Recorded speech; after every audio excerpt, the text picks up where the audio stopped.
I'm going to say that felt faster than 0 to 60 in 4.5 seconds. What the actual...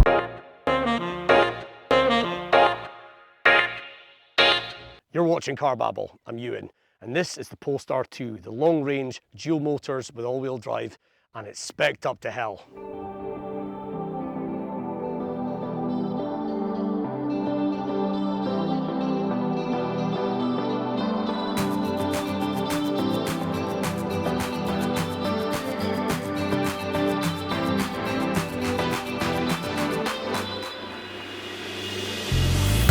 So who are Polestar? Well, if you kind of think of them as the even posher arm of Volvo, and the fact that you can see quite a lot of things in here that are very familiar to Volvo owners, they're kind of like the Audi to Volkswagen group, if you like, except EVs only, and this was the first one they made, the Polestar 2. So in this video, I'm going to try and answer the question, if you're looking for a premium EV saloon type car, should this be on your shortlist, and should you reconsider possibly an order for a Tesla Model 3? So if you enjoy my videos, don't forget to like and subscribe, and let's buckle up, and let's get into it.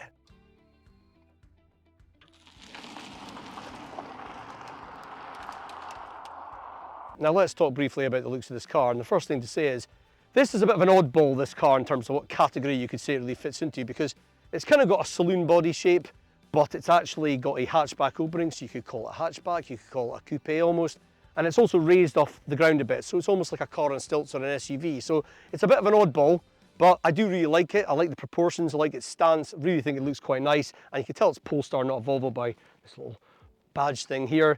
But there are things that tell you it's also a Volvo, like these Thor of Hammer headlights. And the grille is, yeah, it's got bits in it, so it looks like a real grille, and even though it technically doesn't have any real function as a grille, but it's not a big plastic sheet like in the Volvo XC40 EV, so I like that. From the front end, I think this is well sexy. Now there's certainly things about this car that tell me that there's some design cues taken from the Volvo S60, but from the side view, you can really see the difference because, well, obviously it's got the raised ride height, but it's got this plastic cladding around here. Like, it doesn't know what it wants to be. Is it trying to be an SUV or is it trying to be a saloon? But it kind of works, I think. What do you think? And yeah, these 20-inch diamond cut alloys, they're really nice, I think, as well. So there's just something very different about the look of this car, and particularly from the side view as well. I think it's just quite unique on the road. Now the back end of this car also for me looks sexy. It's got a really bulky, meaty look about it, and I really love this light bar that goes right across. That for me is one of the things that says, hey, I'm an EV. But yeah, it would look a lot better if it was clean. It was earlier when I cleaned it, but as soon as you drive in the northeast of Scotland for 5 minutes at this time of year with a colour like this, yeah, you can see all the dirt, so that's something to bear in mind if you're picking this metallic black. But yeah, I really like the look of this car, but let me know what you think in the comments. Now let's take a look in the boot of the Polestar 2. Power tailgate. Now it's not the biggest boot in the world, but for the size of car it is, I think it's a very practical boot. You've got 405 litres with the seats up and 1095 litres with the seats down, and you have to put them down manually. And you've got a ski hatch, although I'd have much preferred 40-20-40 split folding seats, but anyway, that's a minor thing. Practicality wise though, the shape of the boot is great. It's a hatchback opening, which is so important for loading bigger items, and you've got tie-down points all the way around here. You've got this little strap, you've got a net, and you've got a first aid kit, typical Volvo, and then you've got a 12-volt socket, a divider here as well, so if you've got bags, but not too many, you don't want them to rattle about, that'll help. And then you've got underfloor storage, which is massive, and the cables will fit in there, and a lot of other stuff too, so that is great. I really, really like this boot, but this is an EV, so it might have a front boot, or a fruit, or a frunk, whatever. This one has it. It's not the biggest, 35 litres, you're not going to get a huge amount of stuff in there, a couple of tiny wee bags, that's about it, but it's still extra litres of space. But yeah, other than that, there's not much to talk about. Under the bonnet, there's your water wash jets, but yeah, it's an EV, so not much there. I love it in the back of this Polestar 2. So knee room, my seat's in my driving position, I'm 5'9", and there's loads of knee room, and this recess in the seats kind of helps a little bit with that. You've got good toe room. Headroom is a little bit of a problem though. If you're over 6 feet, that will definitely be brushing your head against the ceiling. The swooping line of this car plus the pan roof, that eats at the headspace, so that's not ideal. It could be a three-seater back here. It's not designed to be, but you could get 3 people sitting fairly comfortably for a reasonable length of journey back here. This middle seat's still quite soft and squidgy. The outer two are just like the front, though. Really, really comfortable seats. And the quality feels like it's come back here just the way it is in the front, so that's good. They haven't cut any obvious corners and quality. Door bins though, they're really plasticky, they're small, things will rattle about in there, that annoys me a little bit. Center armrest is great, and you've got 2 cup holders built in with these simple teeth that Volvo used to have in their cars that I really like. and you've also got ISOFIX and R2 seats, although you've got these plastic caps on them which will be very easy to lose, so make sure you don't lose them. You've got ISOFIX in the front passenger seat too, which is great. You've got 2 air vents, you've got 2 USB-C ports in the middle there, and you've got heated rear seats in this spec. So this is a very classy, such a lovely designed cabin back here with this pan roof. It just feels like a really nice to spend time. Now, when I drove the Volvo XC40 EV, I thought it was a real millennials car, and I felt like it just had very youthful millennial vibes, and I feel like this car takes that to another level. There's a lot of things about it that are very Polestar, and this centre infotainment, which we'll come back to, is definitely one of those things. And there are a lot of changes here that make you feel like you're in something special, but there are also things about it that I'm like, that's lifted right out of a Volvo, and not necessarily in a good way. Like, for example, the steering wheel controls, plasticky piano black looking controls that I always thought were disappointing in Volvos, and they've lifted them right into this car. That's really disappointing. There's a lot of piano black around this gear selector. It feels nice to hold the gear selector, but the piano black, that's going to scratch and smudge really easily, so that's kind of annoying. There's a lot of ethically sourced materials in here which feel quite hard, but I'm sure we'll be saving a few animals, and nothing moves. It's very sturdy and well built. Elbow points, not the softest in the world, especially on the door, but this one you can at least rest your elbow easily and hold the wheel. This slides back and forth in the middle, but it's not very easy to put your hand on the steering wheel at the same time, so that's a little bit annoying. Door close, that's a solid door close, so quality, good sign there.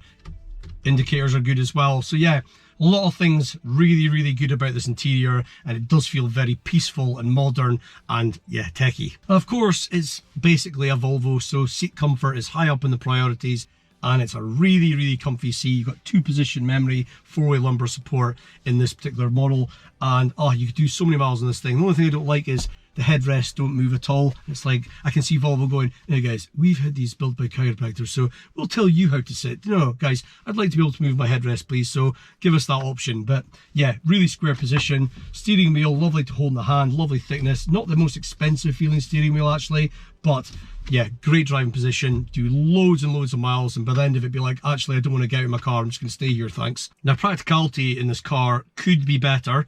The door bins, well, they've got a rubber mat on the bottom, which you don't get in the back, which is a shame. So yeah, they're better here, and they're like normal door bins. They're not like other cup holders, which is good normally, but in this case I would say I kind of like to have other cup holders, because, well, you've got this one in the middle here, which is quite shallow, but it's got teeth on it, so it will hold a decent sized bottle. But if you want your armrest forward, it obscures it.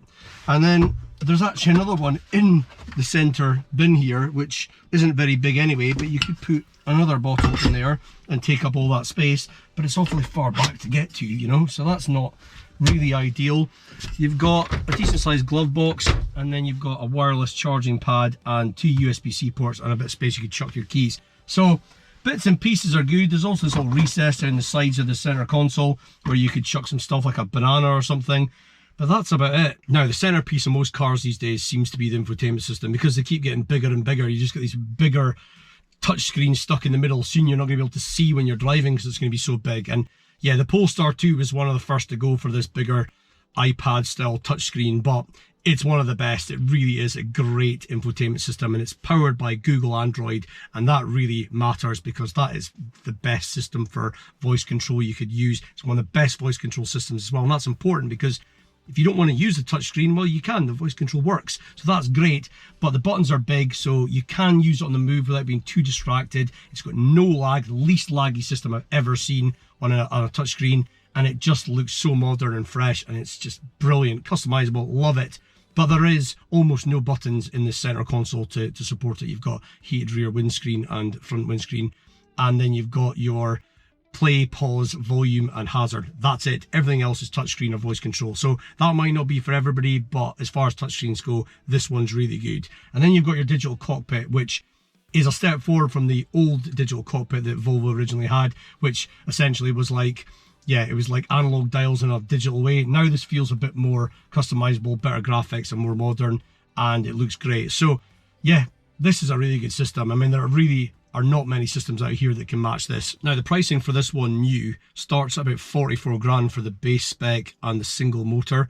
And if you go up to the all options ticked, all the packs, the performance pack, the plus pack, the pilot pack, long range dual motors, you're going to be about 63 grand, which is a fair difference in price. But pricing generally is fairly similar to Tesla's Model 3, so that's important to note. But there are other options in terms of competitors. You could get the BMW i4, you could get the Kia EV6, the Hyundai Ioniq 5. There's quite a few out there, and the list is going to get a lot bigger over time. But I think this is pretty well priced as a new car, and you get a lot of kit as standard as well. So the base spec has adaptive LED headlights. You can get upgraded pixel LED headlights. You get a 360 camera, you get heated seats, you get cruise control, though you could say that's pretty standard in all cars now. You get keyless entry, a great suite of safety kit. So you're getting quite a lot of stuff early on in the range. And I bet you in a BMW i4, you wouldn't get that much for the money out of the box. So that is really good. But if you want the packs, the Plus pack's going to have things like the upgraded sound system, heated rear seats, things like that. And then if you go for the Pilot pack, you can get adaptive cruise control and things like that. It's a shame that's not standard. But this car has both those packs, and it's got just about everything you could possibly want, barring a head-up display, strangely. But really, there is nothing much else you could want for in terms of options, and the tech works really well. It really does feel like a compelling package.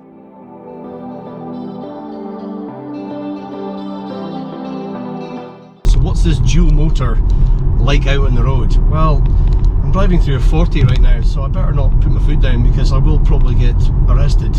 But as soon as I get out, I'm going to tell you. 0 to 60 in 4.5 seconds.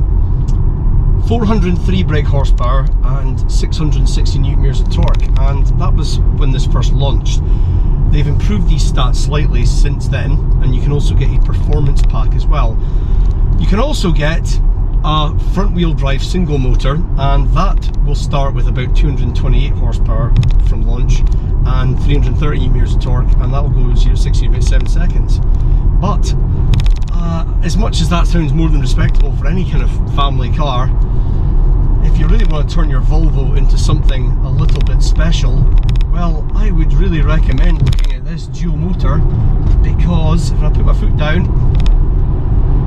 that is just mental how quick that is. I mean, I've said this in other EV videos I've done, but back in the day, 0 to 60 in 4.5 seconds would be considered a bloomin' fast car. And now, here we are in a fancy version of a Volvo, basically, and I'm being able to put my foot down and, you know, almost go back in time. Now, the handling and steering is not matched by its performance, that's for sure, but for a car over 2 tons, it shifts its weight as well as I could hope. It does roll a wee bit in the bends, but yeah, it's competent enough. There's loads of grip with this all-wheel drive, and the steering is probably the weaker point. It's fairly artificial, and you can change the weighting of it, and its stiffest setting, it's a bit artificially heavy. So I wouldn't say the steering is great, but yeah, I think it corners competently enough. I wouldn't say I'm wanting to fling it about a load. I'd rather just save my thrills for a country road in a straight line. Suspension's firmish. Well, I'm not finding it too bad. It is jostling about a little bit, but I'm not finding it really uncomfortable. Oh yeah, a little bit there actually, but it's not too bad.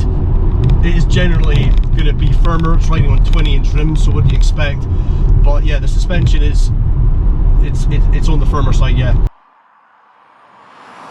Visibility isn't fantastic out this back window. It's quite a squished, funny shaped looking window from this view.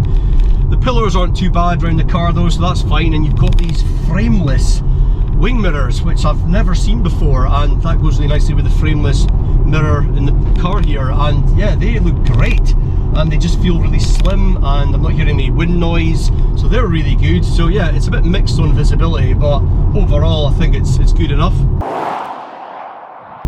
Obviously it's an EV as well, so it's quiet in here. A little bit of noise from the tyres, but yeah, it's fairly quiet, so I'm pretty happy with that, and it feels like a fairly refined experience. I'm just going to overtake this guy here in the blink of an eye. What the hell? 88 miles an hour! I just can't believe how fast this car is. I really think it's quite silly, to be honest.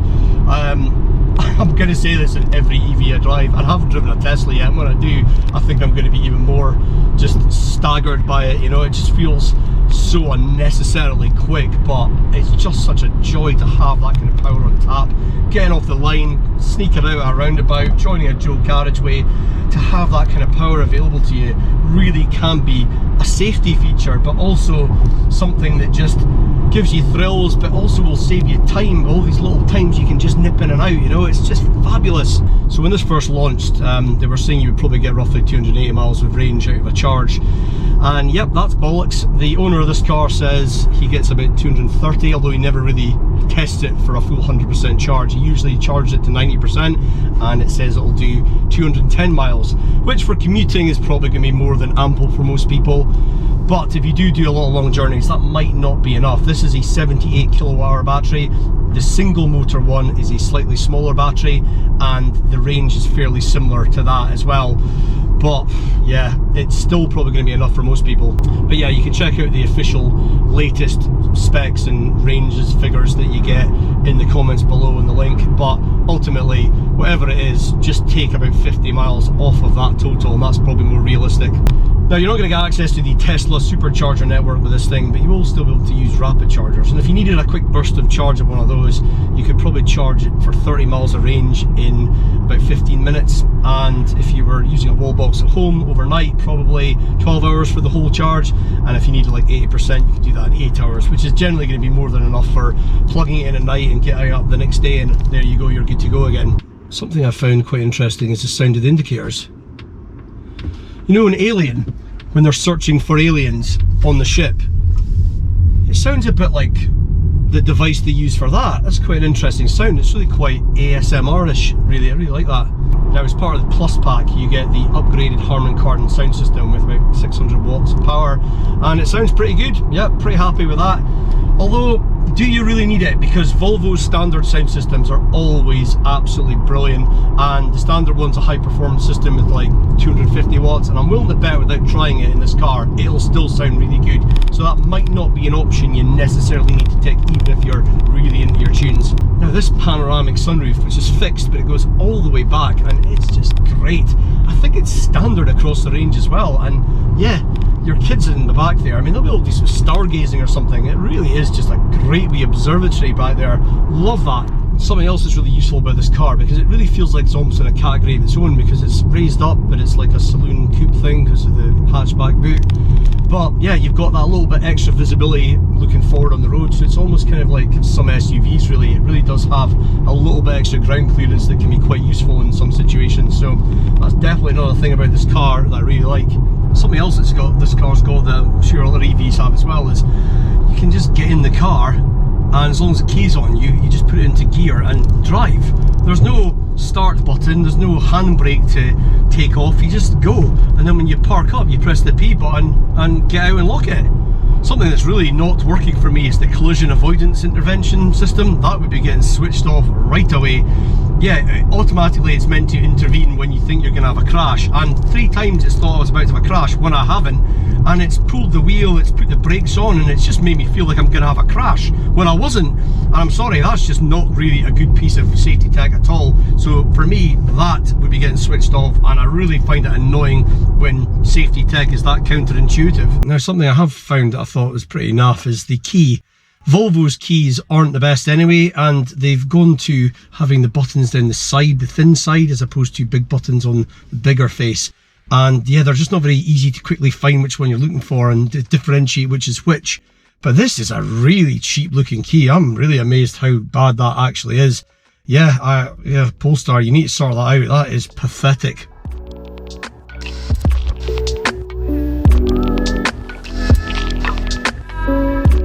So guys, those are my thoughts on the Polestar 2. I absolutely love this car. I'm going to say this is one of the best cars I've ever driven, pound for pound. It just seems to do everything. The only chinks in the armour are a slightly better, bigger boot, and yeah, better driving experience in the corners. That's really about it. I can't think of anything else that you could possibly want from this car. But in this spec, it's got all the toys you could ever want. The technology's great. The seats are amazingly comfortable. It's ridiculously fast. There's just so many things great about this car. I'm really struggling to fault it, to be honest. So yeah, if you're thinking about getting a Tesla Model 3, seriously make sure you check out one of these first, because the price wise, they're about the same anyway. And yeah, you'll get more range and more performance out of a Tesla if you could ever need it. Other than that though, you're not going to get as special a feeling cabin as this, I don't think, and the build quality in here is going to be better and more durable, I think, and reliability is probably going to be better as well. So yeah, I would not check this out before you go buying one of its rivals, because this really is great, and I could see myself owning one of these if I could afford it, which I can't. But anyway, those are my thoughts. I would love to know yours, so please do leave me a comment below, and if you enjoyed the video, don't forget to give it a like. Thanks for watching, and I'll see you in the next one.